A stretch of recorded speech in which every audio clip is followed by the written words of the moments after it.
공존의 역사를 담은 영화 기생충. 기생충에서 제목과 수석이 의미하는 바는 어떤 것일까? 기생충에는 가족이 나온다. 기택내 가족과 영교내 가족, 그리고 아무도 몰랐던 근세내 가족. 감독은 사회적 기초 단위인 가족을 가지고 영화를 풀어나간다. 그리고 이 가족은 닮아있다. 감독은 어스의 예고편 중 이 장면을 보고 기생충의 가제를 데칼코마니라고 설정하였다. 이 장면은 물감을 짠 후 반으로 접은 데칼코마니 그림을 보고 무엇을 보는지 묻는 심리검사 로르샤하를 오마주한 것이다. 감독이 설정한 이 가족들은 각각 무엇을 의미하며 공생이 아닌 기생충이라고 말하는 이유는 무엇일까? 당신은 자신에 대해 얼만큼 아는가?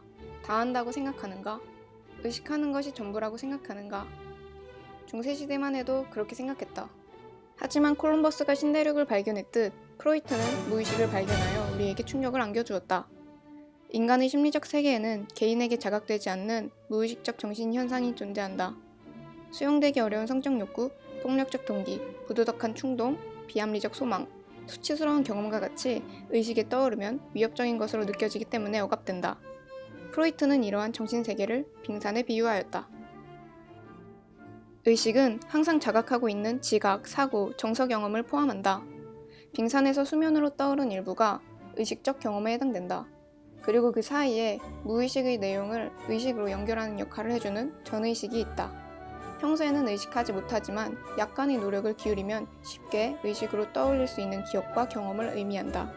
이렇게 인간의 심리 기능을 의식, 전의식, 무의식으로 설명하는 것은 마치 사람의 마음을 지도처럼 나눠 묘사한다고 하여 지형학적 이론이라고 한다. 영교내 가족은 지상에 살고 기택내 가족은 반지하에 산다. 그리고 아무도 몰랐던 지하에는 근세내 가족이 살고 있었고 그 사실에 관객들은 깜짝 놀랐다. 마치 개인이 자신의 무의식을 본 것과 같이 말이다. 정리하면 영교내 가족은 의식 수준이고 기택내 가족은 전의식 수준, 근세내 가족은 무의식 수준이다. 전의식은 무의식의 내용들을 의식에서 인식할 수 있게 연결시켜주는 중간 역할을 한다. 바로 상징물을 통해서 말이다. 은유란 숨겨져야 매력이지만 유독 이 영화에서는 촌스럽게 상징이라는 단어를 언급했다. 와, 여기 진짜 상징적이다. 그건 기택내 가족이 상징화를 하는 전의식이기 때문이다. 그래서 기택내 가족은 의식 수준인 영교내 가족과 무의식 수준인 근세내 가족을 둘 다 만날 수 있었다. 반지의 제왕에서도 이와 비슷한 은유가 나온다. 기생충으로 넘어와 이 영화의 핵심인 근세내 가족을 살펴보자. 아이 같은 모습은 퇴행을 의미한다. 성인임에도 누군가에게 의지하고 책임지고 싶지 않은 아이가 되고 싶은 마음이다. 오늘도 잘 먹여주시고 재워주시고 리스펙! 리스펙이라고 외치며 동익을 존경하는 모습은 숨어있던 나르시즘, 즉 자기애이다. 우리 용도자 김종은 동지께서는 오늘 마지막 남은 단 한 발의 핵탄두를 저들 미치광 일가족의 간악한 아가리에 처박을 하는 북한의 미사일에 꼼짝 못하는 기택내 가족은 실은 북한 혹은 전쟁을 두려워하는 마음이다. 무의식이 준비되지 않은 상태에서 의식화되면 대개 충격을 받는다. 그래서 의식인 다송은 무의식인 근세를 보고 충격을 받는다. 무의식은 자기만의 방식으로 의식과 이야기하려 하고 의식은 그것에 관심을 가지지만 턱없이 지쳐 잠드는 모습을 보인다.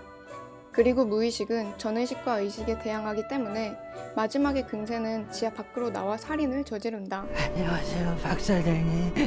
나 알아요? 리스펙! 자신의 존재를 알리려 했으나 그 존재조차 모르며 혐오스러워하는 동익의 모습에 근세가 안타깝기까지 하다. 안타깝다? 공격한 것은 무의식인데 왜 무의식의 편으로 마음이 기우는 것인가? 실은 근세는 삶의 원동력이다. 프로이트는 무의식의 대부분을 성적 추동이라고 하였다. 성적 추동은 인간을 특정한 방향으로 몰아가는 내면적인 추동이다. 우리는 추한 무의식이지만 그것을 외면하고 혐오스러워하는 의식에게 더욱 불쾌감을 느꼈다. 그래서 전의식인 기택은 무의식과 전의식을 무시하며 철저히 선을 긋던 동익에게 분노를 한다. 항상 의식의 편이었던 전의식이 무의식의 편을 들어준 것이다. 이 장면은 전의식과 무의식이 의식과 함께 양재 바른 곳에서 공존하고 싶었으나 철저히 기생충 취급을 당한 것이다. 이것은 자신이 가진 삶의 원동력을 부정하는 것이다. 개인 내적으로는 정신세계가, 사회적으로는 계급이 통합된 것이 아닌 분리된 것을 말한다. 근세랑 문광이 없는 존재가 아니라는 점, 그리고 이들을 통합하고 공생해야 하지만 철저히 분리하고 기생충으로 취급하여 외면하고 있는 현실이 이 영화의 메시지이다. 수석이 들어오면서 기택네 가족은 계획을 세운다. 수석은 지형학적 모델에 나온 빙산을 닮았다. 기택네 가족은 결국 파멸을 막고 근본적인 계획입니다. 기우는 수석을 자연으로 보내준다. 돈을 벌겠습니다. 아주 많이. 그리고 근본적인 계획이 결국 돈일 수밖에 없는 그러한 자본주의 삶을 말해준다. 이것이 의미하는 바는 자본주의에서는 의식, 전의식, 무의식이 돈에 의해 결정되는 것임을 말해준다.